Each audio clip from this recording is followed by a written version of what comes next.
প্রিয় মুক্তিকামী ছাত্র জনতা, আমরা দেখতে পাচ্ছি যে আমাদের এই অভ্যুত্থান এবং বিপ্লবের পরেই দেশে অরাজকতা নাশকতা করছে ফ্যাসিস্ট এবং তাদের দোসররা। আমরা দেখতে পাচ্ছি যে বিভিন্ন জায়গায় এখন গোলাগুলি চলছে, মন্দিরে হামলা হচ্ছে এবং নাশকতা ও লুটপাট করছে। আমরা মনে করি আমাদের যে ছাত্র নাগরিকদের অভ্যুত্থান তাকে নস্যাৎ করার জন্যই পরিকল্পিতভাবে এই ধরনের ঘটনা ঘটানো হচ্ছে। আমরা মুক্তিকামী ছাত্র জনতাকে সজাগ এবং সতর্ক থাকতে আহ্বান জানাচ্ছি এবং আমাদের যে অন্তর্বর্তীকালীন সরকার, আমরা সেই সরকারের যে প্রস্তাবনা 24 ঘন্টার সময় নিয়েছিলাম, জরুরি পরিস্থিতি মোতাবেক আমরা এখনই তার একটি রূপরেখা ঘোষণা করছি।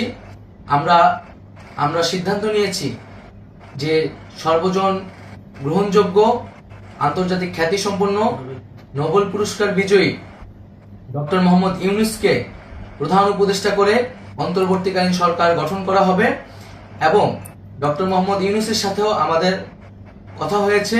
তিনি ছাত্র জনতার আহ্বানে বাংলাদেশকে রক্ষা করতে এই গুরু দায়িত্ব নিতে সম্মত হয়েছে। আমরা সকালের মধ্যেই আমরা এই সরকার গঠনের প্রক্রিয়া দেখতে চাই। রাষ্ট্রপতির কাছে আহ্বান থাকবে যে দ্রুত সময়ের মধ্যে ডক্টর মোহাম্মদ ইউনূসকে প্রধান উপদেষ্টা করে অন্তর্বর্তীকালীন সরকার গঠন করা হোক এবং এই অন্তর্বর্তীকালীন সরকারের বাকি সদস্যদের নামও আমরা সকালের মধ্যে ঘোষণা করব।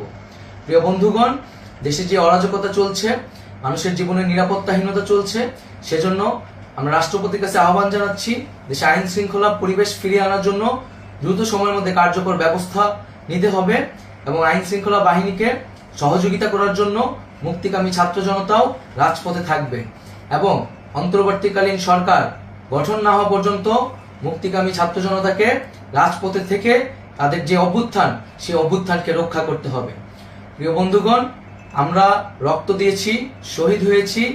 আমাদের যে প্রতিশ্রুতি একটি নতুন বাংলাদেশ গঠন করার জন্য, সেটিকে আমাদের অবশ্যই বাস্তবায়ন করতে হবে এবং অবশ্যই ছাত্র জনতার প্রস্তাবিত সরকার বাদে কোনো ধরনের সরকার কিন্তু মেনে নেওয়া হবে না।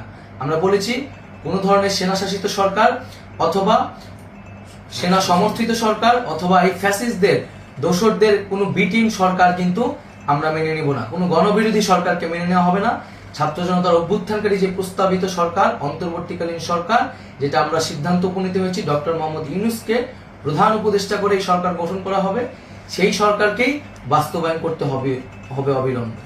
আগামীকাল সকাল থেকে সকলকে আহ্বান জানাচ্ছি রাজপথে থাকার জন্য এবং আমাদের যেই সাম্প্রদায়িক সম্প্রীতি এবং রাষ্ট্রীয় সম্পদ রক্ষা কমিটির ঘোষণা হয়েছে বৈষম্যবিরোধী ছাত্র আন্দোলনের নেতৃত্বে, সকল পাড়ায় পাড়ায় এলাকায় এলাকায় সেই কমিটি পাহারায় থাকবে। আমাদের সংখ্যালঘু কমিউনিটিকে আমাদের রক্ষা করতে হবে, রাষ্ট্রীয় সম্পদ এবং এই দেশকে রক্ষা করতে হবে আমাদের।